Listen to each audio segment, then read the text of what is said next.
지혜야, 지금부터 엄마가 하는 말 잘 들어. 시댁에 진짜 파산했다고 말해. 갑작스러운 엄마의 충격적인 지시였어요.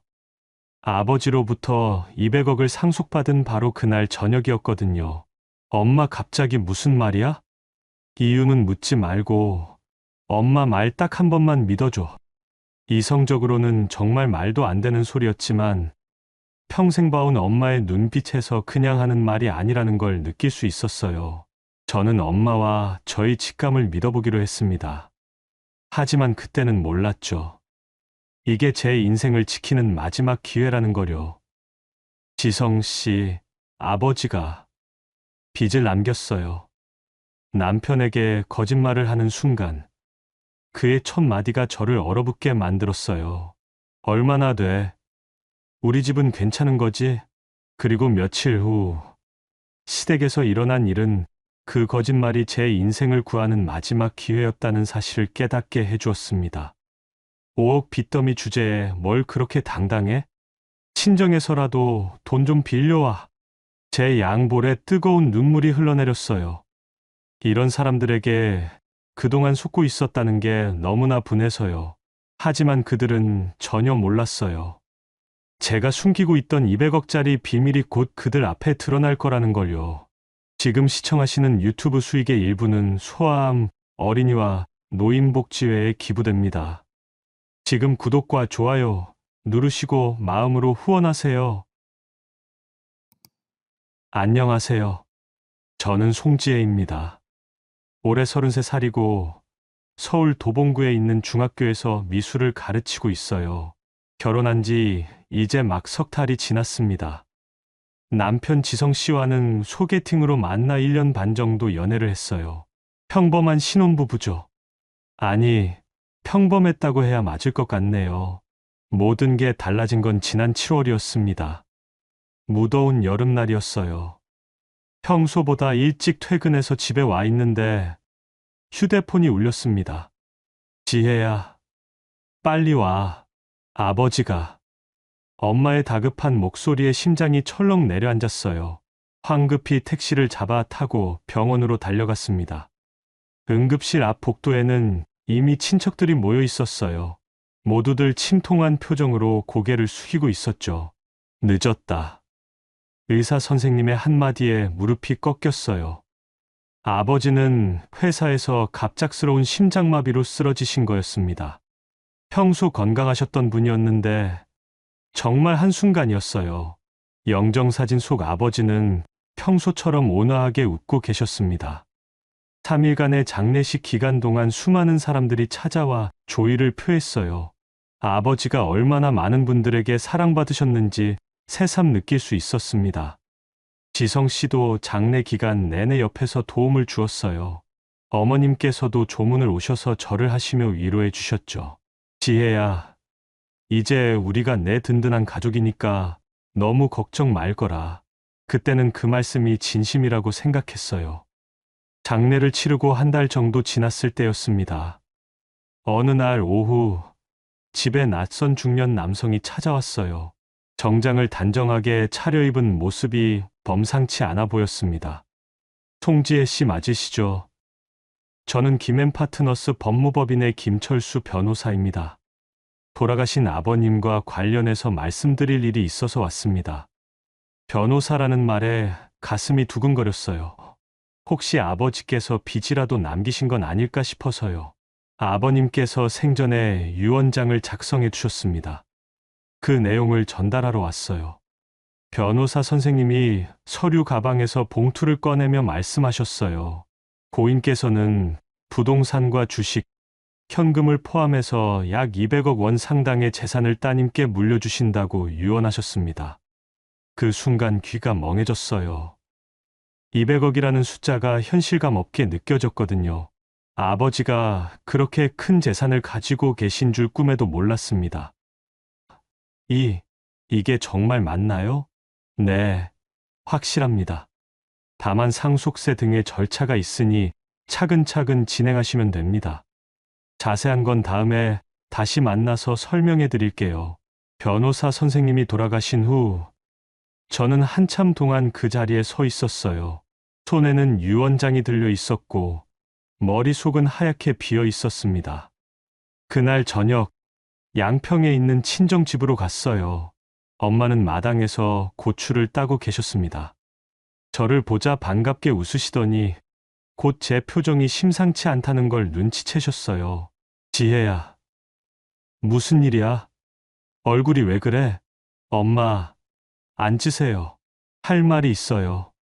마당 평상에 나란히 앉아 유언장 내용을 차근차근 설명했습니다. 엄마는 말없이 듣고 계시다가 한참 후에야 입을 여셨어요. 그래, 아버지다운 일이네. 그런데 지혜야. 엄마는 잠시 망설이시더니 단호한 목소리로 말씀하셨습니다. 시댁에는 절대 말하지 마라. 왜요? 가족인데. 지혜야, 엄마가 시어머니 눈빛을 봤어. 좋지 않다. 특히 돈 얘기만 나오면 눈이 번득거려. 아직은 때가 아니야. 그때는 엄마 말씀이 좀 과하다고 생각했어요. 어머님이 저를 못마땅해 하시긴 해도 그래도 같은 가족인데 뭐 그럴까 하고요. 하지만 엄마는 확신에 찬 표정으로 덧붙이셨어요. 일단 네가 어떤 사람들과 살고 있는지부터 확인해봐. 그러고 나서 결정해도 늦지 않아. 그런데 엄마 말씀이 틀리지 않았다는 걸 깨닫게 된 건 한 달 후였습니다. 그날은 8월 말 토요일이었어요. 무더위가 한풀 꺾인 오후, 수원 전통시장에 있는 엄마 좌판을 도우러 갔어요. 엄마는 30년 넘게 그 자리에서 나물과 반찬을 파셨거든요. 지혜야, 저기 김치 포장 좀 도와줘. 엄마가 가리킨 곳으로 가던 중이었습니다. 갑자기 익숙한 목소리가 들려서 고개를 돌렸어요. 시장 건너편 떡집 앞에 어머님이 서 계셨습니다. 동네 아줌마들 서너 명과 수다를 떨고 계셨죠. 목소리가 커서 여기까지 들렸어요. 아이고, 우리 며느리 말이야. 정말 안 됐어. 왜요? 무슨 일 있어요? 친정아버지가 사업 완전히 망해서 빚을 엄청 남겼대요. 우리 사위가 다 떠안게 생겼어. 그 순간 다리에 힘이 빠졌어요. 아버지 돌아가신 것만 간단히 말씀드렸는데 어떻게 이런 이야기가 나올 수 있는지 이해가 안 됐거든요. 어머나, 그럼 얼마나 돼요? 5억은 좋게 될 거래. 애초에 없는 집에서 자란 애니까 돈 관리를 어떻게 할지도 모르고 참 답답해. 주변 아줌마들이 혀를 차며 고개를 흔드는 모습이 보였어요. 누군가는 그래도 며느리가 예쁘게 생겼으니까 뭐라 못하겠네요 라고 말하기도 했습니다. 그 자리에서 당장 뛰쳐나가 따지고 싶었어요. 하지만 시장 끝에서 엄마가 저를 바라보고 계셨거든요. 엄마는 조용히 고개를 저으며 입모양으로 말씀하셨어요. 참아. 저는 주먹을 꽉 쥔 채 그 자리를 벗어났습니다. 화가 나서 눈물이 날 뻔했어요. 어떻게 아무런 근거도 없이 그런 소문을 만들어내실 수 있을까요? 엄마 좌판으로 돌아와서도 한동안 말을 못했어요. 엄마는 제 표정만 봐도 무슨 일인지 아셨나 봐요. 들었구나. 엄마, 어떻게 저런 말씀을, 그래서 말했잖아. 아직 때가 아니라고. 집으로 돌아오는 길에 휴대폰이 울렸어요. 지성 씨였습니다. 여보, 어디야? 오늘 우리 집 제사 아니야. 어머니가 일찍 오라고 하시는데, 알겠어요. 지금 가고 있어요. 전화를 끊고 한숨을 내쉬었어요. 이제 어머님 앞에서 어떤 표정을 지어야 할지 막막했거든요. 지하철을 타고 시댁으로 향하면서 계속 생각했어요. 어머님께서 저를 어떤 며느리로 보고 계신지 이제 똑똑히 알았습니다. 빚더미에 앉은 가난한 집딸, 시댁의 짐만 되는 며느리. 하지만 제가 실제로는 200억을 상속받았다는 사실은 꿈에도 모르신 채로요. 과연 이 비밀을 언제까지 숨길 수 있을까? 그리고 언제까지 숨겨야 할까? 그때는 몰랐어요. 이 비밀이 앞으로 저를 지키는 가장 중요한 방패가 될 거라는 걸 말이에요. 시댁 제사를 마치고 집으로 돌아온 건 밤 10시가 넘어서였어요. 지하철에서 내려 골목길을 걸어가면서도 하루 종일 어머님 앞에서 고개를 숙이고 있었던 기억이 생생했습니다. 현관문을 열고 들어서자 지성 씨가 거실 소파에서 텔레비전을 보고 있었어요. 고생했어. 어머니가 뭐라고 하시던? 별 말씀 없으셨어요. 짧게 대답하고 방으로 들어갔습니다. 거울 앞에 서서 하루 종일 지었던 어색한 미소를 지워냈어요. 얼굴 근육이 굳어 있는 게 느껴졌거든요. 오늘 시댁에서 어머님이 하신 말씀들이 계속 귓가에 맴돌았어요. 지혜야, 친정 형편이 어려우니까 우리가 더 챙겨줘야겠구나. 이제 우리 집 딸이니까 걱정 말고. 그래도 어쩌겠니? 이미 결혼했는데 우리가 도와줄 테니까 너무 속상해하지 마라. 말마다 동정 어린 표정을 지으셨지만 그 시선 깊숙한 곳에서 느껴지는 건 연민이 아니었어요. 마치 가난한 며느리를 거둬준 은혜로운 시어머니 역할을 하고 계신 것 같았습니다. 제사상을 차리면서도 음식을 나누어 먹으면서도 계속 그런 분위기였어요. 친척 어른들 앞에서는 더욱 노골적이었죠. 우리 며느리가 친정 사정이 좀 어려워서 고생이에요. 그래도 착한 애라 불평 한 번 안 하고 잘 따라와 줘요. 그럴 때마다 저는 고개만 숙이고 있을 수밖에 없었어요. 뭐라고 변명할 수도 없고, 그렇다고 화를 낼 수도 없었으니까요. 그날 밤 잠이 오지 않았어요. 천장을 바라보며 계속 생각했습니다. 어떻게 해야 할까? 이 상황을 어떻게 풀어나가야 할까? 계속 이렇게 살 수는 없잖아요. 옆에서 지성 씨는 깊게 잠들어 계셨어요. 평온한 얼굴로 코를 골며 주무시는 모습을 보니 문득 부러워졌습니다. 이 모든 상황이 저 혼자만의 고민인 것 같아서요. 새벽 5시가 되어서야 겨우 잠이 들었어요. 그것도 얕은 잠이었죠. 꿈에서도 시댁 식구들이 나와서 저를 불쌍하다는 듯 바라보고 있었거든요. 다음 날은 일요일이었어요. 늦잠을 자서 깨어보니 이미 오전 10시가 넘어 있었습니다. 지성 씨는 샤워를 마치고 외출 준비를 하고 있었어요. 여보, 나 동호회 모임 있어서 나갔다 올게. 저녁에 들어올 테니까 먼저 드셔. 알겠어요. 지성 씨가 나간 후 집 안이 조용해졌어요. 혼자 있으니 어제부터 억눌러왔던 감정들이 다시 올라왔습니다. 답답하고 울적한 기분을 어찌할 바를 몰랐어요. 갑자기 엄마가 보고 싶어졌어요. 마음 깊은 곳에서 엄마를 만나고 싶다는 생각이 간절하게 솟아올랐거든요. 엄마만이 지금 제 마음을 이해해 주실 수 있을 것 같았습니다. 급히 외출 준비를 하고 양평으로 향했어요. 버스 터미널에서 표를 끊고 기다리는 동안에도 계속 생각했습니다. 엄마께 뭐라고 말씀드려야 할까? 어떻게 설명해야 제 마음을 이해해 주실까? 1시간 반 정도 걸려 양평에 도착했어요. 버스에서 내려 익숙한 마을길을 걸어가니 마음이 조금씩 편해지는 것 같았습니다. 어릴 때부터 수없이 걸었던 길이었거든요. 멀리서 친정집이 보였어요. 단독주택 앞 작은 마당에서 엄마가 뭔가 하고 계셨습니다. 가까이 가보니 빨간 고추를 햇볕에 말리고 계셨어요. 고추들이 반짝거리며 가을 햇살을 받고 있는 모습이 평화로워 보였습니다. 엄마, 지혜야. 갑자기 웬일이야? 연락도 없이. 엄마는 손을 털며 반갑게 맞아주셨어요. 하지만 제 얼굴을 자세히 보시더니 곧 표정이 심각해졌습니다. 얼굴이 왜 그래? 잠도 제대로 못 잤나 봐. 무슨 일 있었어? 엄마, 할 말이 있어요. 마당에 놓인 평상에 나란히 앉았어요. 선선한 가을, 바람이 불어와 머리카락을 스치고 지나갔습니다. 어제 있었던 일을 차근차근 말씀드렸어요. 시장에서 들었던 소문부터 시작해서 시댁에서의 제사, 어머님이 친척들 앞에서 하신 말씀들까지 모든 걸요. 말하는 중에 목이 메어왔어요. 그동안 참고 있던 감정들이 한꺼번에 터져 나오는 것 같았거든요. 특히 어머님이 저를 불쌍한 며느리인 것처럼 대하셨던 순간들을 떠올리니 다시 한번 가슴이 답답해졌습니다. 엄마, 저 어떻게 해야 해요? 어머님이 왜 이런 소문을 만들어내신 건지 정말 이해가 안 가요.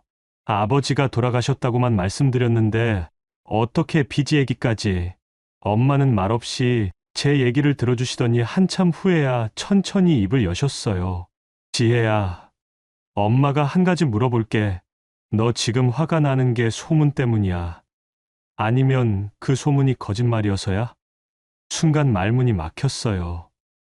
생각해보니 제가 정말 화가 난 이유가 무엇인지 명확하지 않았거든요. 둘 다요. 소문도 싫고 거짓말인 것도 싫어요. 그럼 만약 정말로 내 아버지가 빚을 남기셨다면 어땠을 것 같아? 시어머니가 같은 식으로 행동하셨다면? 그래도, 그래도 이렇게까지 하실 필요는 없었잖아요. 가족인데, 엄마는 고개를 천천히 끄덕이시더니 마당 끝에 핀 코스모스를 바라보셨어요. 바람에 흔들리는 분홍빛 꽃들이 한없이 여린 모습이었습니다. 지혜야, 엄마가 젊었을 때 얘기해 줄까? 너도 알아야 할 것 같아. 엄마는 자리에서 일어나 부엌으로 가셨어요. 잠시 후 따뜻한 차 두 잔을 들고 나오시더니 제 옆자리에 다시 앉으셨습니다. 국화차 향이 은은하게 퍼졌어요. 내 아버지와 결혼하고 얼마 안 됐을 때였어. 신혼이니까 모든 게 새롭고 좋았지. 그런데 어느 날 시어머니가 엄마에게 이런 말씀을 하신 거야. 엄마는 차 잔을 두 손으로 감싸 주시며 조용히 말씀하셨어요. 딸아, 친정에서 돈 좀 꿔다 쓸 수 없겠니? 집 수리할 게 좀 있는데 당장 목돈이 필요하다고 하시는 거야. 그때 엄마는 아무 생각 없이 좋다고 했어. 가족이니까 당연히 도와야 한다고 생각했거든. 엄마의 목소리에 쓴웃음이 섞여 있었어요. 그래서 정말로 친정에 가서 돈을 꿔왔어. 그때만 해도 외할아버지가 사업을 하고 계셨거든. 200만 원이었는데 그때로서는 적지 않은 돈이었지. 그럼 시어머니가 고마워하셨겠네요. 처음에는 그랬어. 정말 고맙다고, 우리 딸 덕분이라고 하시더라고. 그런데 그 다음부터가 문제였어. 엄마는 잠시 말을 멈추시고 멀리 산을 바라보셨어요. 그 다음부터는 만날 때마다 우리 딸아, 친정에서 또 돈 가져올 수 있지? 이번엔 얼마 정도 가능할까? 이런 식으로 말씀하시는 거야. 마치 엄마가 친정 돈을 축내는 며느리인 것처럼. 그럼 어떻게 하셨어요? 몇 번 더 가져왔지. 바보같이. 그런데 어느 날 친정 어머니가 엄마한테 물어보시는 거야. 지혜야, 시댁에서 돈이 그렇게 자주 필요한 거니? 뭔가 이상하다 하시면서 엄마의 표정이 어두워졌어요. 그제서야 깨달았어. 시어머니는 정말로 돈이 필요해서 빌려달라고 하신 게 아니었어. 그냥 엄마가 얼마나 고분고분한지, 친정에서 돈을 얼마나 쉽게 가져올 수 있는지 시험해 보신 거였지. 그럼 그 다음엔 어떻게 하셨어요? 그 다음번부터는 어머니, 친정도 요즘 형편이 어려워서 도움을 드릴 수 없어요라고 말씀드렸어. 거짓말이었지. 하지만 그 거짓말이 엄마를 지켜줬어. 엄마는 잠시 말을 멈추시고 제 눈을 똑바로 바라보셨어요. 지혜야, 사람의 본색은 돈 앞에서 드러나. 특히 상대방이 돈이 있다고 생각할 때 더 그래. 지금 시어머니가 널 가난한 며느리라고 소문내는 건 분명 나쁜 일이야. 하지만 한편으로는 네가 진짜 부자라는 걸 아직 모른다는 얘기이기도 하잖아. 엄마 말씀에 고개가 끄덕여졌어요. 하지만 여전히 마음 한구석이 복잡했습니다. 그래도 엄마, 이렇게 계속 거짓말을 하고 살 수는 없잖아요. 언젠가는 들통날 텐데. 거짓말하자는 게 아니야. 엄마의 목소리가 단호해졌어요. 진짜 파산했다고 해라. 아버지 사업이 실패해서 빚만 남았다고 말이야. 그건 완전히 거짓말인데요. 아니야, 지혜야. 그건 거짓말이 아니라 진심을 확인하는 거야. 엄마는 제 손을 꽉 잡으시며 말씀하셨어요. 네가 정말 어려울 때 진짜 위로해주는 사람이 누군지, 아니면 뒤에서 더 나쁘게 말하는 사람이 누군지 똑똑히 봐. 그게 네가 진짜 알아야 할 사람들의 모습이야. 엄마의 말씀이 가슴에 와닿았어요. 그동안 제가 느꼈던 불안한 감정들이 무엇이었는지 이제야 명확해지는 것 같았거든요. 엄마, 그럼 언제까지 이렇게 해야 해요? 네가 정말 믿을 만한 사람들을 구분할 수 있을 때까지, 그리고 내 스스로 충분히 단단해질 때까지. 해가 서쪽으로 기울면서 마당의 그림자가 길어졌어요. 고추 말리는 냄새와 국화차 향이 섞여 가을 오후의 정취를 만들어내고 있었습니다.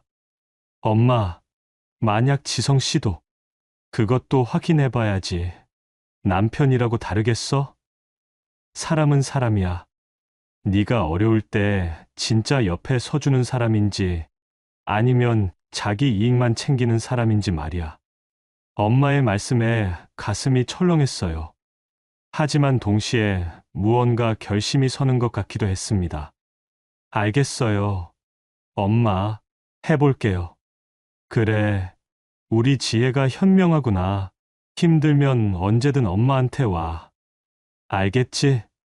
집으로 돌아가는 버스 안에서 창밖 풍경을 바라보며 계속 생각했어요. 정말 이 방법이 맞는 걸까? 하지만 엄마 말씀이 틀렸던 적이 거의 없었거든요. 지성 씨가 집에 돌아왔을 때 저는 이미 마음을 정한 상태였어요. 내일부터 시작하기로 했습니다. 제가 정말 어려운 상황에 처했다고 말하고 그때 사람들이 어떤 반응을 보이는지 지켜보기로요. 그날 밤 잠자리에 들면서도 계속 생각했어요. 과연 이 방법으로 진짜 믿을 만한 사람들을 찾을 수 있을까? 그리고 지성 씨는 어떤 반응을 보일까? 엄마가 해주신 말씀이 계속 귓가에 맴돌았어요. 거짓말하는 게 아니라 진심을 확인하려는 거야. 이제 확인할 때가 온 거였습니다. 엄마와 대화를 나눈 지 사흘이 지났어요. 그동안 계속 머릿속으로 연습했습니다. 어떤 말로 시작해야 할지, 어떤 표정을 지어야 할지, 지성 씨가 어떻게 반응할지 상상해보며 마음의 준비를 했어요. 수요일 저녁이었어요. 지성 씨가 평소보다 일찍 집에 돌아왔습니다. 회사에서 야근이 줄었다면서 기분이 좋아 보였어요. 여보, 오늘 저녁 뭐야? 냄새가 좋은데 김치찌개 끓였어요. 우리 와이프 요리 솜씨가 늘었네. 고마워. 평소 같으면 그런 말에 기분이 좋아졌을 텐데 오늘은 달랐어요. 마음 한구석에서 긴장감이 맴돌고 있었거든요. 저녁을 차려놓고 함께 앉았어요. 지성 씨는 김치찌개를 한 숟가락 떠서 맛을 보더니 엄지손가락을 치켜 세웠습니다. 역시 우리 집 김치찌개가 최고야. 지성 씨. 왜? 갑자기 목소리를 낸 제 자신도 놀랐어요. 너무 경직된 목소리였거든요. 지성 씨도 숟가락을 멈추고 저를 바라봤습니다. 무슨 일이야? 표정이 심각한데 할 말이 있어요. 지성 씨는 숟가락을 그릇에 놓고 등을 의자에 기댔어요. 약간 경계하는 듯한 표정이었습니다. 뭔데? 설마 임신한 건 아니지? 아니에요. 그게 아니라 한 번 말을 시작하려다 다시 멈췄어요. 입 안이 바짝 말라 있었거든요. 물을 한 모금 마시고 다시 입을 열었습니다. 아버지 일 때문에요. 아버지요? 무슨 일인데? 지성 씨의 표정이 진지해졌어요. 아버지가 돌아가신 지 얼마 안 됐으니까 당연히 심각하게 받아들일 만했죠. 사실은 아버지가 사업을 하고 계셨거든요. 제가 말씀 안 드린 게 있어요. 사업. 어떤 사업? 부동산 관련 일이었는데 돌아가시기 전에 많이 어려우셨던 것 같아요. 엄마와 연습했던 대로 차근차근 말했어요. 하지만 실제로 말하는 건 연습과는 전혀 달랐습니다. 가슴이 두근거리고 손에 땀이 났어요. 그래서 지성 씨가 좀 더 구체적인 설명을 요구하는 듯한 표정으로 저를 바라봤어요. 빚이 남았어요. 그 순간 지성 씨의 표정이 확 변했어요. 놀란 것도 있었지만 뭔가 경계하는 듯한 빛이 눈에서 번쩍였습니다. 얼마나? 너무 빨리 나온 질문이었어요. 위로나 걱정의 말보다 먼저 나온 건 액수를 묻는 질문이었습니다. 정확히는 모르겠지만 5억 정도 된다고 해요. 5억? 지성 씨가 의자에서 몸을 앞으로 기울였어요. 눈이 커지면서 숨을 깊게 들이마셨습니다. 그럼 그 빚은 어떻게 되는 거야? 일단 제가 떠안게 될 것 같아요. 상속인이니까. 뭐야? 그럼 우리가 5억 빚을 져야 한다는 얘기야? 지성 씨의 목소리가 높아졌어요. 놀라움보다는 당황스러움과 짜증이 섞인 목소리였습니다. 아직 정확히 모르겠어요. 변호사 선생님과 상의해봐야. 변호사는 왜 만났어? 언제부터 이런 일이 있었던 거야? 질문이 쏟아졌어요. 하나하나가 모두 현실적이고 실리적인 것들 뿐이었습니다. 지성 씨, 일단 진정하세요. 어떻게 진정해? 갑자기 5억 빚이 있다고 하는데, 우리 결혼할 때 왜 말 안 했어? 그때는 저도 몰랐어요. 아버지가 돌아가신 후에 알게 된 거예요. 지성 씨는 손으로 머리를 감싸 쥐었어요. 그리고 한참 동안 말이 없었습니다. 저는 그 모습을 가만히 바라보며 엄마가 하신 말씀을 떠올렸어요. 사람의 본색은 돈 앞에서 드러난다. 그럼 우리 집에는 영향 없는 거지? 이 집은 내 명이니까 상관없는 거 맞지? 지성 씨의 첫 번째 관심사는 자신의 재산을 지키는 것이었어요. 네, 그럴 거예요. 다행이네. 그럼 내 명의로 된 건 없지? 통장이나 카드 같은 것도 정리해야 할 것 같은데. 제 통장에는 돈이 별로 없어요. 그래도 혹시 모르니까. 빚쟁이들이 와서 뭐라고 할지 모르잖아. 지성 씨는 벌써 머릿속으로 계산을 하고 있는 것 같았어요. 어떻게 하면 자신은 피해를 입지 않을 수 있을지 말이에요. 여보, 그런 게 아니라. 그런 게 아니긴 뭐가 아냐? 5억이면 적은 돈이 아니야. 우리가 평생 벌어도 쉽게 갚을 수 있는 돈이 아니라고. 목소리가 점점 차갑게 식어가고 있었어요. 처음 놀랐던 감정은 사라지고 이제는 냉정하게 상황을 판단하고 있는 것 같았습니다. 지성 씨, 저도 걱정돼요. 어떻게 해야 할지 모르겠어요. 일단 변호사하고 정확히 상담받아봐. 상속 포기 같은 것도 가능한지. 그리고 혹시 친정 어머니는 뭐라고 하셔? 엄마도 많이 걱정하고 계세요.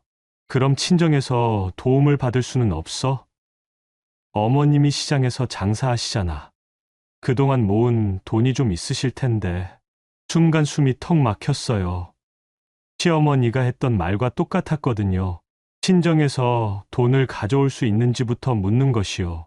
엄마도 여유가 없으세요. 시장 장사로는 하루하루 살아가는 게 고작이에요. 그래도 물어는 봐야지. 이런 상황에서 가족이 도와주지 않으면 누가 도와줘? 지성 씨의 말에서 묘한 강요가 느껴졌어요. 마치 제가 친정에서 돈을 끌어와야 할 의무가 있다는 듯이 말하고 있었거든요. 일단 제가 할 수 있는 건 다 해볼게요. 그래야지. 그런데 정말 5억이 확실한 거야? 혹시 더 늘어날 가능성은 없고? 모르겠어요. 아직 정확한 건 파악이 안 됐어요. 지성 씨는 한숨을 크게 내쉬었어요. 그리고 김치찌개가 담긴 그릇을 바라보더니 젓가락을 내려놓았습니다. 갑자기 밥맛이 없네. 이런 얘기 들으니까 그 말 한마디가 제 가슴을 무너뜨렸어요. 아무리 힘든 상황이라고 해도, 아무리 놀라운 소식이라고 해도 함께 살아가야 할 아내가 어려움에 처했을 때 가장 먼저 나와야 할 말이 그런 게 맞나요? 미안해요. 미안하긴 뭐가 미안해. 네가 원해서 된 일도 아니고. 그런데 정말 아버님이 왜 이런 일을... 지성 씨는 다시 한번 한숨을 쉬었어요. 그 한숨 소리가 무겁게 식당에 울렸습니다. 일단 내일 회사에서 법무팀하고 상의해 볼게. 상속 포기 절차가 어떻게 되는지. 그러면 좋겠어요. 그리고 여보, 이런 일이 또 있으면 미리미리 얘기해줘. 갑자기 이런 폭탄을 터뜨리면 나도 당황스럽잖아. 폭탄이라고 표현한 게 마음에 걸렸어요. 제가 의도적으로 숨겼던 것도 아니고, 저도 모르고 있던 일인데 왜 폭탄이라고 하는 걸까요? 네, 알겠어요.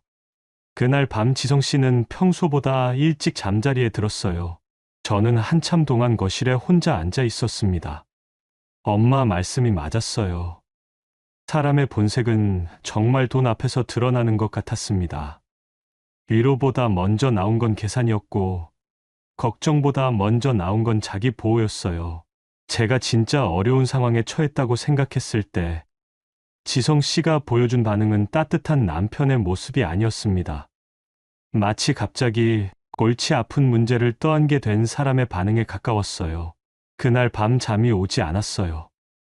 옆에서 자고 있는 지성 씨의 얼굴을 바라보며 생각했습니다. 이 사람이 정말 제가 평생 함께 살아야 할 사람일까? 만약 제가 정말로 200억을 상속받았다는 사실을 알게 된다면 이 사람은 어떤 반응을 보일까요? 그때는 또 다른 모습을 보여줄까요? 아직은 확신할 수 없었지만 한 가지는 분명해졌어요. 지금 제 옆에 누워있는 이 사람이 사랑하고 있는 건 지혜라는 사람이 아니라 지혜라는 이름 뒤에 있는 조건들이라는 건 말이에요. 엄마가 시킨 실험이 시작된 거였습니다. 그리고 첫 번째 결과는 제가 예상했던 것보다 훨씬 차갑고 현실적이었어요. 지성 씨에게 빚 이야기를 한 지 일주일이 지났어요. 그 사이 집 안 분위기가 미묘하게 달라졌습니다. 지성 씨는 평소보다 말수가 줄었고 저를 바라보는 시선에서 어딘지 모를 거리감이 느껴졌어요. 여보, 오늘 우리 집 가야 하는 거 알지? 토요일 오후 지성 씨가 넥타이를 매며 말했어요. 추석이 며칠 앞으로 다가온 시점에서 시댁 식구들이 모이는 날이었습니다. 네, 알고 있어요. 준비를 하면서도 마음이 무겁했어요. 어머님께서 제 이야기를 친척들에게 어떻게 전하셨을지 뻔히 보였거든요. 시댁에 도착했을 때는 이미 친척들이 대부분 모여 있었어요. 지성 씨의 큰아버지 내외분, 작은아버지 내외분, 그리고 사촌들까지 거실이 북적거렸습니다. 어머님, 안녕하세요. 인사를 드리자 어머님은 평소보다 더 과장된 표정으로 저를 맞아주셨어요. 우리 지혜 왔네. 고생 많겠어. 요즘에 그 말 한마디에 거실에 있던 모든 시선이 저에게 쏠렸어요. 친척들의 표정에서 이미 제 사정을 다 알고 있다는 게 익혔습니다. 앉아, 앉아. 피곤할 텐데. 큰어머니가 소파 한쪽을 가리키시며 말씀하셨어요. 그 목소리에 담긴 동정 어린 톤이 어색했습니다. 저녁 준비를 위해 부엌으로 향했어요. 평소처럼 어머님과 큰어머니, 작은어머니가 함께 요리를 하고 계셨습니다.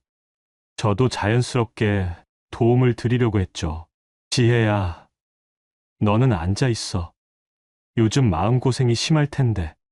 어머님이 저를 말리시면서 한숨을 크게 쉬셨어요. 괜찮아요. 어머님, 도와드릴게요. 그래도, 아이고, 우리 며느리 팔자가 왜 이럴까? 큰어머니와 작은어머니가 저를 바라보며 고개를 저었어요. 그 시선이 불편했지만 꾹 참고 감자를 깎기 시작했습니다. 저녁상이 차려지고 모든 식구가 둘러앉았어요. 큰아버지가 소주잔을 들어올리며 건배를 제의하셨습니다. 자, 다들 모처럼 모였으니까 건배나 하자. 잔을 부딪히는 소리가 경쾌했어요. 하지만 제 마음은 전혀 경쾌하지 않았습니다. 그런데 지성이 처가 쪽에 무슨 일이 있었다면서 큰아버지가 갑자기 화제를 꺼내셨어요. 어머님이 살짝 웃으시며 대답하셨습니다. 아, 그게 장인어른이 돌아가시면서 사업 정리가 좀 복잡하게 됐나 봐요. 아, 그래? 어떤 사업을 하셨는데? 부동산 쪽이었는데 워낙 경기가 안 좋다 보니까. 어머님은 말을 흐리시며 제 쪽을 힐끗 보셨어요. 마치 죄송하다는 듯한 표정을 지으시면서도 그 눈빛에는 묘한 만족감이 서려 있었습니다. 그럼 빚이 좀 남은 거야? 작은아버지가 직접적으로 물어보셨어요. 글쎄요. 정확한 건 아직 5억 정도 된다고 하더라고요. 지성 씨가 갑자기 끼어들었어요. 저는 깜짝 놀라서 지성 씨를 바라봤습니다. 가족 간에 말하는 것과 친척들 앞에서 공개적으로 말하는 건 전혀 다른 문제였거든요. 어머, 5억이나? 큰어머니가 놀라며 손으로 입을 막았어요. 그럼 지혜가 그 빚을 다 떠안게 되는 거네? 상속 포기를 하면 될 텐데. 그것도 쉽지 않다고 하더라고요. 어머님이 한숨을 쉬며 말씀하셨어요. 그 순간부터 저는 그들의 시선에서 완전히 달라진 무언가를 느꼈습니다. 참 안 됐네. 지혜도 어린 나이에 고생이 많겠어. 그러게 말이야.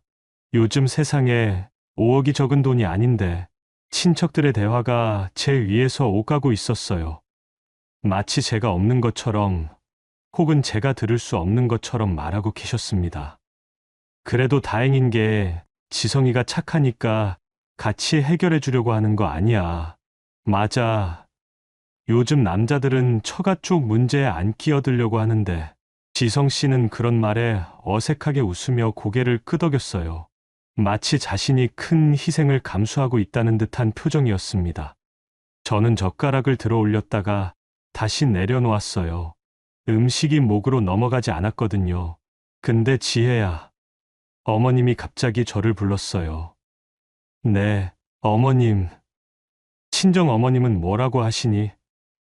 도움을 좀 받을 수는 없어? 그 순간 식탁에 정적이 흘렀어요. 모든 시선이 다시 저에게 집중됐습니다. 엄마도 여유가 없으세요. 그래도 시장에서 장사하시니까 조금씩이라도 모아둔 게 있을 텐데. 이런 급한 상황에서는 가족이 도와줘야지. 어머님의 말씀에 큰어머니와 작은어머니가 고개를 끄덕였어요. 맞아. 이럴 때 친정에서 안 도와주면 언제 도와주겠어. 시장 장사로도 몇십 년 하시면 제법 모아두셨을 거 아니야. 친척들이 하나둘 거들어주기 시작했어요. 마치 제가 친정에서 돈을 가져오는 게 당연한 일인 것처럼 말하고 계셨습니다.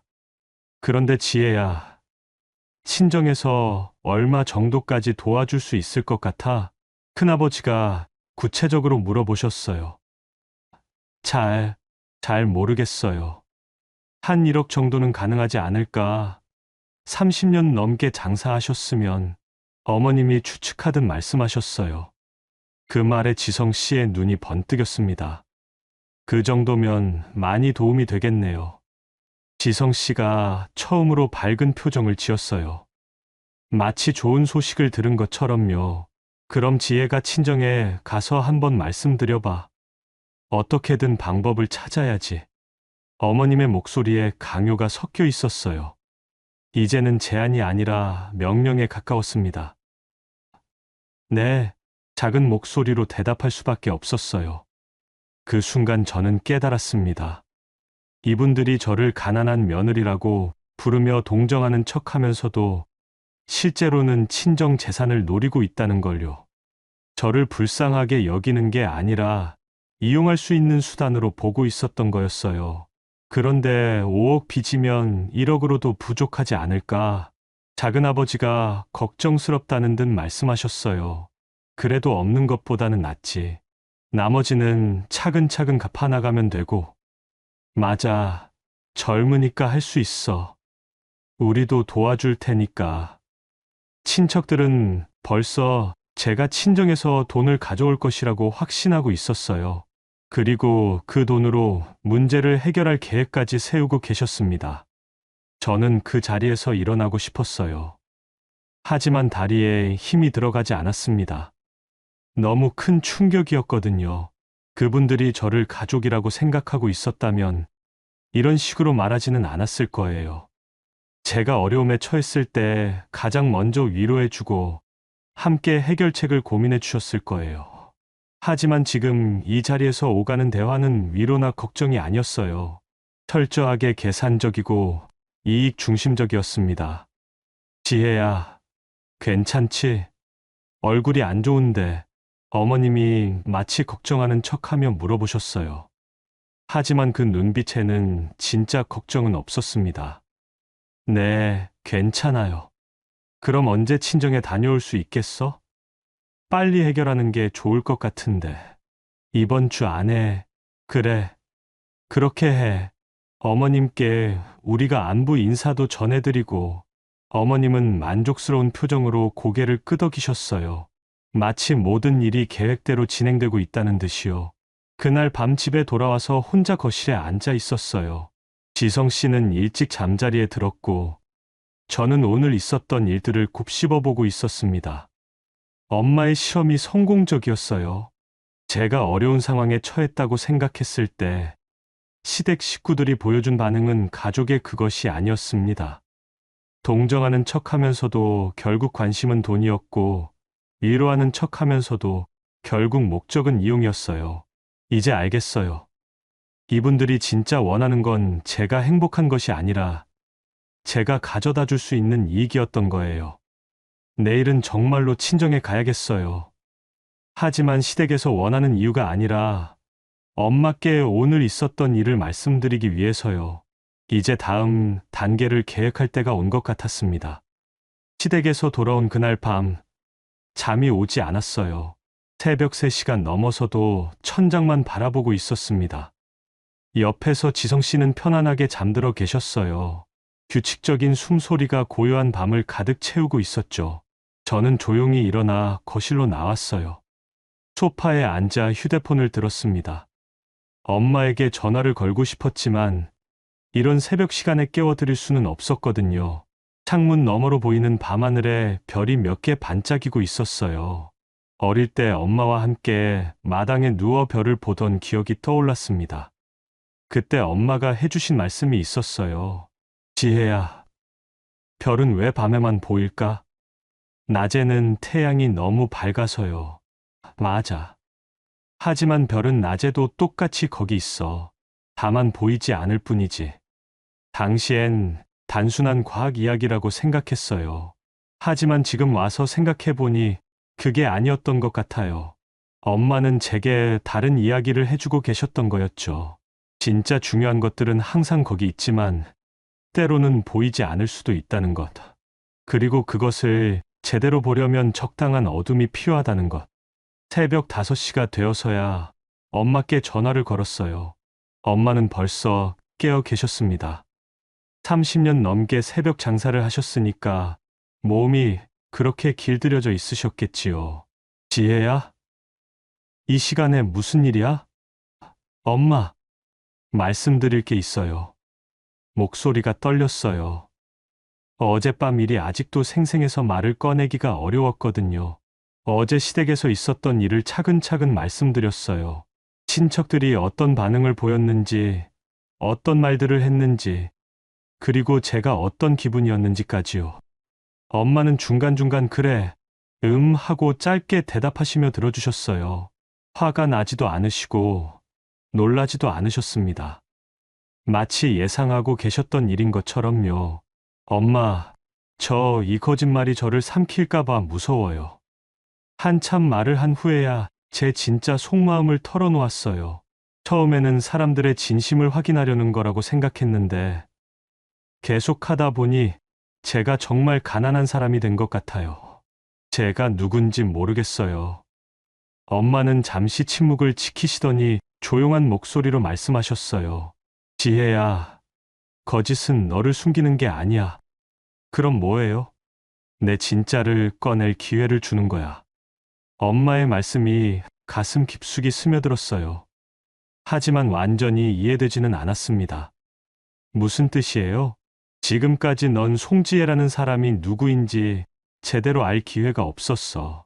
200억이라는 돈 때문에 모든 게 가려져 있었거든. 엄마의 목소리가 더욱 또렷해졌어요. 하지만 지금은 다르잖아. 돈이 없다고 생각하는 사람들 앞에서 네가 어떤 모습을 보이는지, 그리고 그들이 너에게 어떻게 대하는지 똑똑히 보고 있는 거야. 창밖으로 해가 떠오르기 시작했어요. 어둠이 천천히 물러가면서 세상이 다시 밝아지고 있었습니다. 엄마, 그럼 언제까지 이렇게 해야 해요? 네가 스스로 충분히 단단해질 때까지 그리고 진짜 내 편인 사람이 누구인지 확실히 알게 될 때까지 전화를 끊고 나서도 엄마 말씀이 계속 머릿속을 맴돌았어요. 거짓이 저를 숨기는 게 아니라 진짜를 꺼내는 기회라는 것. 그 말의 의미를 조금씩 이해하기 시작했습니다. 어릴 때 일이 떠올랐어요. 초등학교 5학년 때였나 반에서 돈을 잃어버렸다는 소동이 있었어요. 누군가의 용돈 5천 원이 사라진 거였죠. 선생님은 범인을 찾기 위해 한 명씩 불러서 물어보셨어요. 모든 아이들이 자신은 아니라고 했지만 의심받는 아이가 있었어요. 가정 형편이 어려운 친구였거든요. 그때 저도 그 친구를 의심했어요. 다른 아이들과 마찬가지로요. 하지만 나중에 알고 보니 돈을 가져간 건 전혀 다른 아이였어요. 오히려 집안 형편이 괜찮은 친구였죠. 그때 느꼈던 부끄러움을 지금도 기억해요. 단순히 겉모습만 보고 사람을 판단했던 제 자신에 대한 부끄러움이었습니다. 지금 제가 겪고 있는 상황도 비슷한 것 같았어요. 저를 둘러싸고 있는 사람들이 진짜 저를 보는 게 아니라 제 조건만 보고 판단하고 있었던 거죠. 그날 오후 정말로 양평에 있는 친정집으로 갔어요. 하지만 시댁에서 원하는 이유 때문이 아니었습니다. 엄마와 더 깊은 이야기를 나누고 싶었거든요. 마당에서 엄마가 김장 준비를 하고 계셨어요. 배추를 다듬으시는 엄마의 손길이 능숙했습니다. 30년 넘게 해오신 일이니까요. 엄마, 왔구나. 전화로 얘기 들었는데 힘들었겠네. 엄마는 손을 씻으시고 제 옆에 앉으셨어요. 오후 햇살이 따뜻하게 우리를 비추고 있었습니다. 지혜야, 이제 많이 보였지? 사람들의 진짜 모습이. 네, 엄마. 정말 많이 보였어요. 그럼 이제 어떻게 할 거야? 엄마의 질문에 저는 잠시 생각해 봤어요. 지금까지는 단순히 상황에 휩쓸려 왔다면 이제는 제가 주도적으로 뭔가를 해야 할 때였습니다. 좀 더 지켜볼게요. 끝까지 봐야 할 것 같아요. 그래, 그게 맞아. 중간에 포기하면 아무 의미가 없어. 엄마는 제 어깨를 토닥여 주셨어요. 그 따뜻한 손길이 제게 힘을 주었습니다. 그런데 엄마, 진짜 힘들 때는 어떻게 해요? 저도 사람인데 가끔은 무너질 것 같아요. 그럴 때는 엄마한테 와. 그리고 네가 누구인지 잊지 마. 넌 200억을 가진 사람이 아니라 송지혜라는 사람이야. 해가 기울어가면서 하늘이 주황빛으로 물들었어요. 어릴 때 엄마와 함께 보던 그 석양과 똑같았습니다. 그날 밤 집으로 돌아가면서 생각했어요.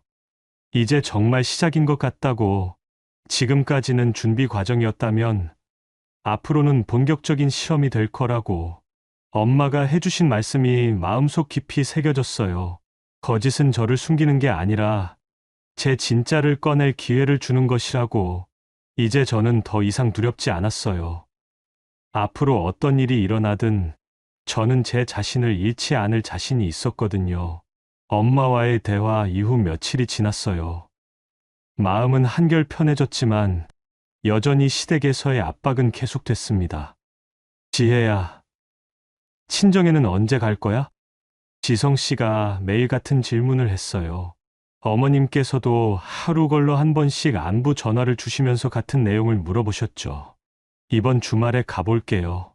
그렇게 대답하고 나서 토요일이 됐어요. 어머님께서 갑자기 전화를 주셨습니다.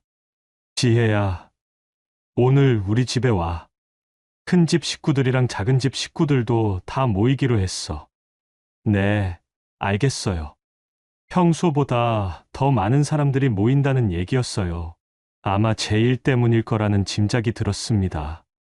시댁에 도착했을 때는 정말로 모든 친척들이 모여 있었어요. 큰아버지, 큰어머니, 작은아버지, 작은어머니는 물론이고 사촌들까지 거실이 가득했습니다. 어머님, 안녕하세요. 인사를 드리자 어머님은 평소와 다른 표정을 지으셨어요. 뭔가 계획이 있는 듯한 표정이었습니다. 지혜 왔구나. 앉아. 앉아. 거실 한가운데 자리를 마련해 주셨어요. 마치 주인공 자리처럼요. 다들 모처럼 모였으니까 저녁이나 같이 먹자. 어머님의 제안으로 식사 준비가 시작됐어요. 저도 부엌에서 도움을 드렸는데 친척 어머니들의 대화가 계속 들렸습니다. 그래도 친정에서 도움받으면 좀 나아지겠지? 5억이 적은 돈이 아닌데 혼자서 어떻게 해결해? 모든 대화의 중심은 제가 친정에서 얼마나 돈을 가져올 수 있을지였어요. 저녁상이 차려지고 모든 식구가 둘러앉았어요. 평소보다 훨씬 풍성한 상차림이었습니다. 마치 특별한 날인 것처럼요. 자, 다들 모처럼 모였으니까 건배나 하자. 큰아버지가 소주잔을 들어 올리셨어요. 잔을 부딪히는 소리가 경쾌했지만 제 마음은 무거웠습니다. 그런데 지혜야, 어머님이 갑자기 저를 불렀어요. 소문은 다 들었지. 요즘 고생이 많다면서. 그 말과 함께 친척들의 시선이 일제히 저에게 쏠렸어요. 마치 준비된 각본처럼 느껴졌습니다. 네, 참 안 됐어. 지혜 친정 쪽도 힘들다고 하더라고. 어머님은 일부러 큰 목소리로 말씀하셨어요. 모든 사람이 들을 수 있도록요. 그래도 어쩌겠어. 가족인데 우리가 도와줘야지. 큰어머니가 거들었어요. 하지만 그 목소리에는 진짜 위로가 아니라 뭔가 다른 의도가 섞여 있었습니다. 맞아. 이럴 때 가족이 중요한 거야. 작은 어머니도 고개를 끄덕이며 말씀하셨어요. 그때였어요. 어머님이 갑자기 일어나시더니 안방으로 들어가셨습니다. 잠시 후 뭔가를 들고 나오셨는데 오래된 서류 봉투였어요. 그나저나 이 서류는 어떻게 된 거니? 어머님이 봉투에서 서류를 꺼내며 물어보셨어요. A4 용지 몇 장이었는데 겉보기에도 꽤 오래된 것 같았습니다. 무슨 서류예요? 지성 씨가 궁금하다는 표정으로 물어봤어요. 이게 말이야. 어머님은 서류를 펼쳐 보이셨어요. 그 순간 제 심장이 멈출 뻔했습니다. 등기부등본이었어요. 그것도 아버지 명의로 된 부동산 매매 관련 서류였습니다. 서류 한쪽 구석에 큰 글씨로 적힌 숫자가 눈에 들어왔어요. 200억. 숨이 턱 막혔어요. 어떻게 어머님이 그 서류를 가지고 계신 걸까요? 이거 아는 사람 있어? 어머님이 서류를 들어 올리며 친척들에게 물어보셨어요. 하지만 그 시선은 계속 저를 향하고 있었습니다. 뭔데 그게? 큰아버지가 서류를 받아보시더니 눈이 커졌어요. 이게 부동산 매매 계약서네. 송창수. 이게 지혜 아버님 성함 아니야? 맞아. 그렇더라고. 어머님의 목소리에 묘한 만족감이 섞여 있었어요. 그런데 이 금액이 200억? 작은아버니가 놀라며 서류를 다시 들여다보셨어요. 어머, 정말이네. 200억이라고 되어 있어. 친척들이 하나둘 웅성거리기 시작했어요. 저는 그 자리에서 어떻게 해야 할지 몰랐습니다. 지혜야, 이거 뭐야? 지성 씨가 저를 바라보며 물어봤어요. 그 표정에는 당황스러움과 의심이 섞여 있었습니다. 잘 모르겠어요. 모른다고? 내 아버님 서류인데 어머님이 다시 물어보셨어요. 이번에는 목소리에 압박감이 들어 있었습니다. 어머님께서는 어디서 이 서류를... 이거 얼마 전에 정리하다가 나온 거야. 어머님은 마치 우연히 발견한 것처럼 말씀하셨어요. 하지만 그 표정은 전혀 우연스럽지 않았습니다. 그런데 이상하네. 5억 빚이 있다고 했는데 이 서류대로라면. 큰아버지가 말을 흐리며 저를 바라봤어요. 정말 이상해. 200억짜리 부동산이 있었다면 5억 빚 정도는 문제가 안 될 텐데. 작은아버지도 의심스럽다는 표정을 지었어요. 그 순간 모든 시선이 저에게 집중됐어요. 친척들의 표정이 하나둘 변해가고 있었습니다. 동정에서 의심으로, 연민에서 의혹으로요. 지혜야, 설명을 좀 해줄래? 어머님이 조용히 말씀하셨어요. 하지만 그 목소리에는 이미 모든 걸 알고 있다는 확신이 담겨 있었습니다. 저는 입을 열었다가 다시 닫았어요. 뭐라고 대답해야 할지 모르겠었거든요. 혹시, 혹시 우리한테 거짓말한 거야? 지성 씨의 목소리가 떨렸어요. 하지만 그 떨림은 분노에서 나온 것 같았습니다. 아니면 이 서류가 가짜거나 큰어머니가 애써 저를 감싸려고 했지만 이미 분위기는 돌이킬 수 없이 변해 있었어요. 어머님은 조용히 미소를 지으시며 저를 바라보셨어요. 그 미소에는 승리감과 만족감이 가득했습니다. 마치 오래 기다렸던 순간이 드디어 온 것처럼요. 저는 그제야 깨달았어요. 어머님이 이 서류를 가지고 계신 건 우연이 아니었다는 걸. 아마 처음부터 모든 걸 알고 계셨던 거예요. 그리고 지금 이 순간까지 모든 게 계획된 일이었을지도 모른다는 생각이 들었습니다. 지혜야, 대답을 안 할 거야? 어머님의 목소리가 점점 더 강해지고 있었어요. 저는 그 자리에서 일어나고 싶었어요. 하지만 다리에 힘이 들어가지 않았습니다. 모든 시선이 저를 압박하고 있었거든요. 이제 어떻게 해야 할까요? 진실을 말해야 할까요? 아니면 계속 거짓말을 해야 할까요? 어머님의 미소가 점점 더 깊어지고 있었어요. 마치 제가 어떤 선택을 하든 이미 준비가 되어 있다는 듯이요. 모든 시선이 저를 향하고 있었어요. 친척들의 표정에서 의심과 당황스러움이 뒤섞여 있었습니다. 어머님은 여전히 미소를 지으시며 제 반응을 기다리고 계셨죠. 한참의 정적이 흘렀어요. 시계 소리만이 거실에 울려 퍼지고 있었습니다. 저는 천천히 숨을 고르며 마음을 정리했어요. 그리고 갑자기 엄마의 말씀이 떠올랐습니다. 거짓은 너를 숨기는 게 아니라 내 진짜를 꺼낼 기회를 주는 거야. 저는 조용히 일어났어요. 그리고 아무 일 없던 것처럼 식탁 정리를 시작했습니다. 지혜야, 뭐 하는 거야? 지성 씨가 당황스럽다는 표정으로 물어봤어요. 정리해요. 식사 끝났잖아요. 저는 담담하게 대답하며 빈 그릇들을 차곡차곡 쌓기 시작했어요. 지금 정리할 때가 아니잖아. 설명부터 해봐. 큰아버지가 조금 화가 난 목소리로 말씀하셨어요. 오늘 고구마가 정말 맛있었네요. 어머님이 어디서 사신 거예요? 저는 어머님을 바라보며 웃으면서 말했어요. 마치 방금 전 일은 전혀 신경 쓰지 않는다는 듯이요. 어머님의 표정이 순간 굳었어요. 분명 다른 반응을 예상하고 계셨던 것 같았거든요. 지혜야, 지금 농담할 상황이 아니야. 작은아버지가 목소리를 높이셨어요. 네, 정말 맛있었어요. 지성 씨도 그렇게 생각하죠? 저는 지성 씨를 바라보며 자연스럽게 말했어요. 여보, 지금 그게 중요한 게 아니잖아. 지성 씨의 목소리가 떨렸어요. 당황스러움과 답답함이 섞인 목소리였습니다. 저는 계속해서 설거지 거리들을 정리했어요. 젓가락을 가지런히 모으고 컵들을 한쪽으로 치우고 물수건으로 식탁을 닦기 시작했습니다. 지혜야, 어머님이 처음으로 목소리를 높이셨어요. 네, 어머님. 저는 고개를 들어 어머님을 바라봤어요. 하지만 제 표정은 평온했습니다. 이 서류에 대해서 아무 할 말이 없어? 서류요? 저는 마치 처음 듣는 이야기인 것처럼 고개를 갸우뚱했어요. 방금 전에 보여줬던 그 등기부등본 말이야. 아, 그거요. 저는 다시 식탁 닦기를 계속하며 말했어요. 글쎄요, 아버지가 남기신 건가 봐요.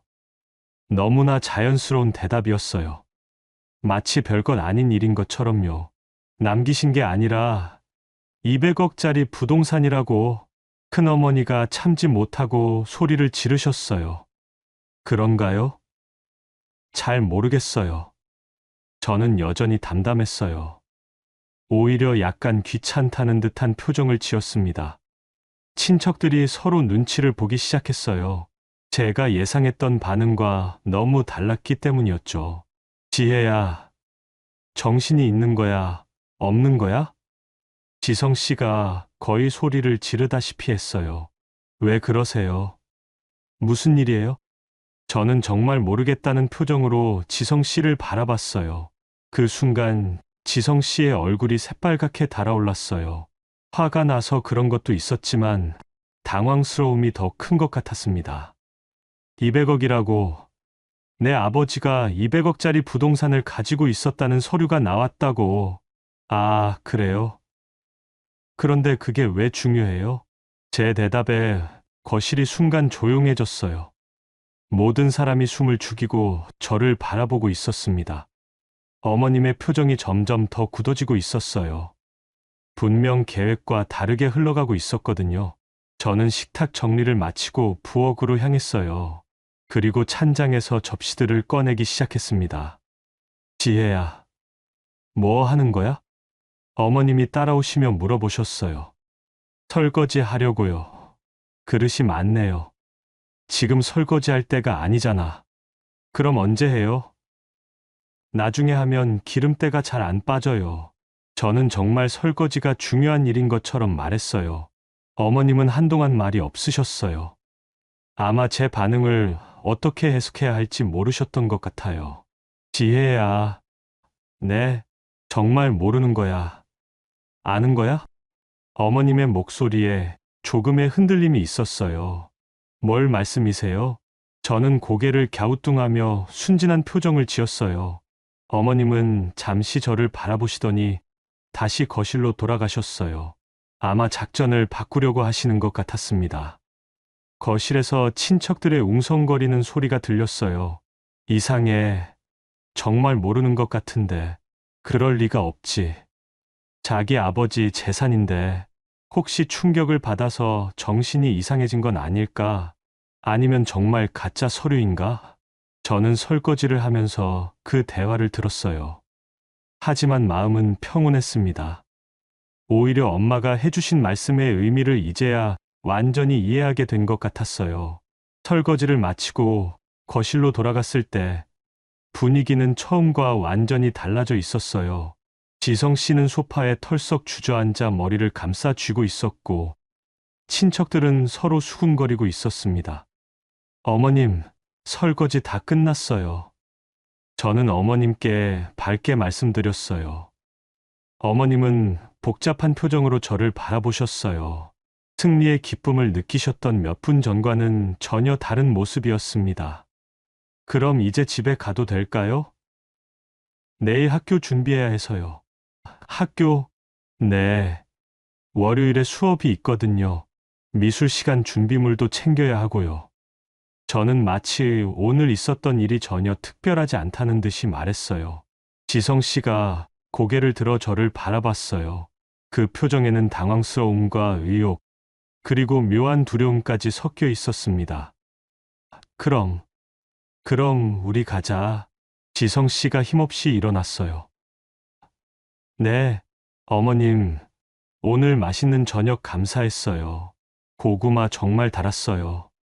저는 어머님께 깍듯하게 인사를 드렸어요. 어머님은 아무 말씀도 하지 못하셨어요. 아마 무슨 말을 해야 할지 모르셨던 것 같아요.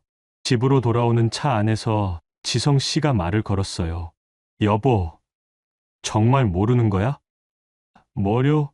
그 서류, 어머니가 어디서 구하신 걸까? 지성 씨의 목소리에 의욕이 가득했어요. 글쎄요, 아버지가 남기신 거 아닐까요? 저는 창밖을 바라보며 무심하게 대답했어요. 그럼 정말로 200억이? 설마요. 그럴 리가 없잖아요. 저는 작은 웃음을 지었어요. 마치 말도 안 되는 이야기라는 듯이요. 지성 씨는 더 이상 묻지 않았어요. 아마 제 반응이 너무 자연스러워서 의심을 거둔 것 같았습니다. 하지만 저는 알고 있었어요. 이 싸움이 아직 끝나지 않았다는 걸요. 어머님이 그 서류를 가지고 계신 것도 우연이 아니었고, 오늘 이 상황을 만드신 것도 계획된 일이었어요. 그분은 분명 더 많은 것을 알고 계실 거예요. 그리고 오늘 실패한 것을 만회하려고 다른 수를 쓰실 게 분명했습니다. 하지만 저는 더 이상 두렵지 않았어요. 엄마가 가르쳐 주신 대로 저는 제 진짜 모습을 찾아가고 있었거든요. 그날 밤 잠자리에 들면서 생각했어요. 앞으로 어떤 일이 일어날지는 모르지만 저는 제 방식대로 대응할 수 있을 것 같다고. 더 이상 당황하거나 흔들리지 않을 자신이 있었어요. 왜냐하면 이제 저는 진짜 중요한 게 무엇인지 알게 되었거든요. 돈이 아니라 사람이었어요. 조건이 아니라 진심이었습니다. 그리고 그 진심을 확인하는 과정이 아직 끝나지 않았다는 것도요. 그 사건이 있고 나서 한 달 정도가 지났어요. 겨울이 성큼 다가와 바람이 차가워졌습니다. 시댁과의 관계는 미묘하게 변해 있었어요. 어머님께서는 더 이상 제게 친정 이야기를 꺼내지 않으셨고, 친척들도 저를 보는 시선이 달라졌습니다. 뭔가 확신하지 못하는 듯한 어정쩡한 느낌이었어요. 지성 씨도 마찬가지였어요. 가끔 저를 유심히 바라보곤 했지만, 직접적인 질문은 하지 않았습니다. 아마 제 반응이 너무 자연스러웠기 때문에 의심을 거뒀던 것 같아요. 하지만 저는 알고 있었어요. 모든 게 끝난 건 아니라는 거요. 어머님이 그 서류를 어떻게 구하셨는지, 정확히 무엇을 알고 계시는지는 여전히 의문이었거든요. 어느 토요일 오후였어요.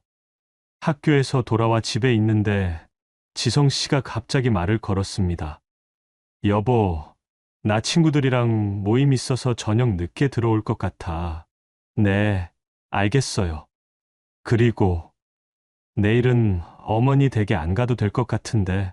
지성 씨의 목소리에 묘한 어색함이 섞여 있었어요. 아마 시댁 분위기가 부담스러웠던 모양입니다. 저도 양평에 가려고 했어요. 엄마 보고 싶어서요. 그래, 그럼 그렇게 해. 지성 씨가 나간 후 저는 혼자 생각에 잠겼어요. 이 상황이 언제까지 계속될까? 그리고 저는 언제까지 이렇게 살아야 할까? 갑자기 엄마에게 전화를 걸고 싶어졌어요.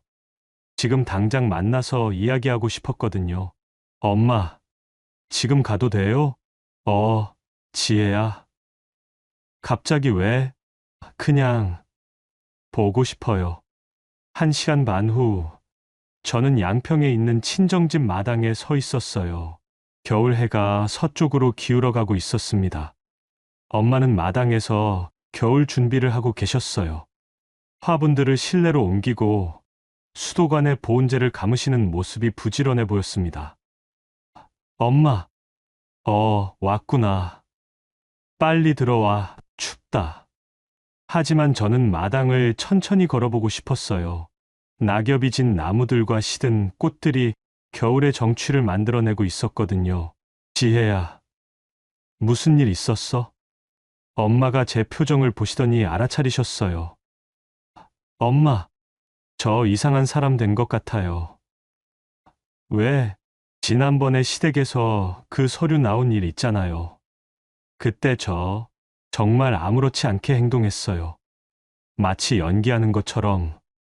엄마는 제 옆으로 와서 함께 걸으셨어요. 그게 연기였을까? 뭐요? 진짜 내 모습이었을 수도 있잖아. 엄마의 말씀에 저는 걸음을 멈췄어요. 무슨 뜻이에요?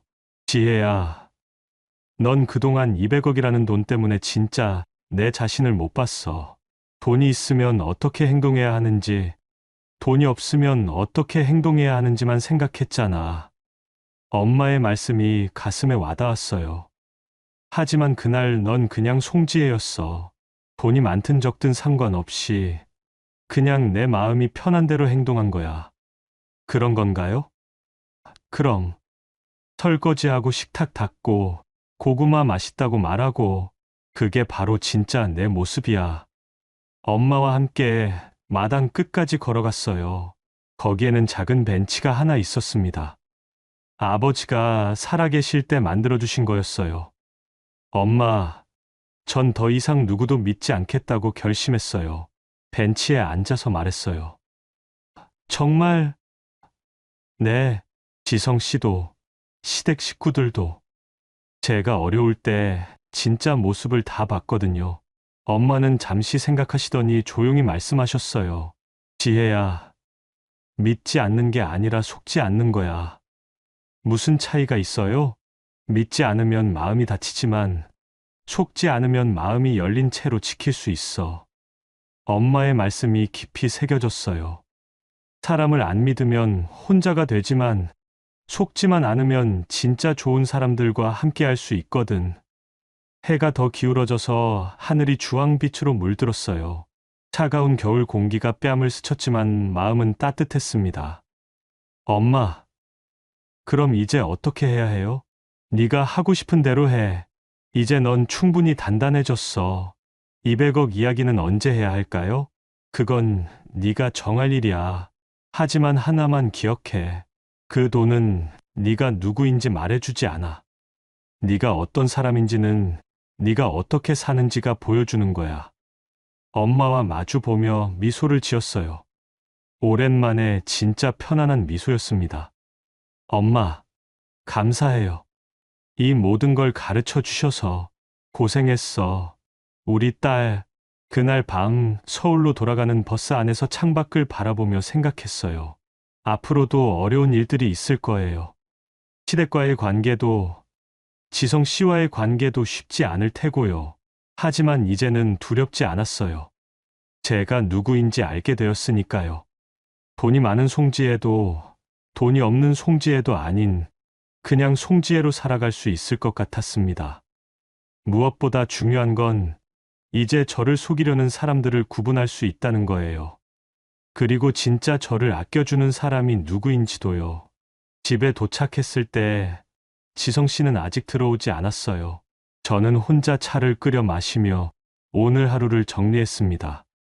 내일부터는 조금씩 달라질 거예요. 당장 큰 변화를 만들 수는 없겠지만 작은 것부터 하나씩 바꿔나갈 거였어요. 가장 먼저 할 일은 제 자신을 사랑하는 것이었어요. 조건 없이 있는 그대로의 모습을요. 그리고 나서는 진짜 저를 알아봐 주는 사람들과 새로운 관계를 만들어가는 것이었습니다. 창밖에 눈이 내리기 시작했어요. 첫눈이었습니다. 하얀 눈송이들이 조용히 세상을 덮어가고 있었어요. 마치 새로운 시작을 알리는 것처럼요. 엄마가 해주신 마지막 말씀이 귓가에 맴돌았어요. 속지 않는 것. 그게 너를 지키는 가장 좋은 방법이야. 이제 저는 더 이상 속지 않을 자신이 있었어요. 그리고 진짜 저를 사랑해주는 사람들을 만날 준비도 되어 있었고요. 새해가 오면 정말로 새로운 시작을 해보려고 합니다. 송지혜로서 말이에요. 여러분, 소연 씨의 이야기 어떻게 보셨나요? 때로는 가장 가까운 사람이 가장 깊은 상처를 주기도 해요. 하지만 그 아픔이 우리를 더 단단하게 만들 수도 있죠. 넘어지는 건 누구나 할 수 있지만 다시 일어나는 건 용기 있는 사람만 할 수 있어요. 혹시 지금 어려운 상황에 계신 분들이 있다면 기억하세요. 진실은 반드시 드러나고 정의는 늦어도 결국 승리한다는 걸요. 오늘 영상이 작은 위로가 되었다면 좋아요 눌러주세요. 댓글로 여러분의 이야기도 들려주세요. 그럼 다음에도 더 좋은 이야기로 찾아뵙겠습니다. 감사합니다.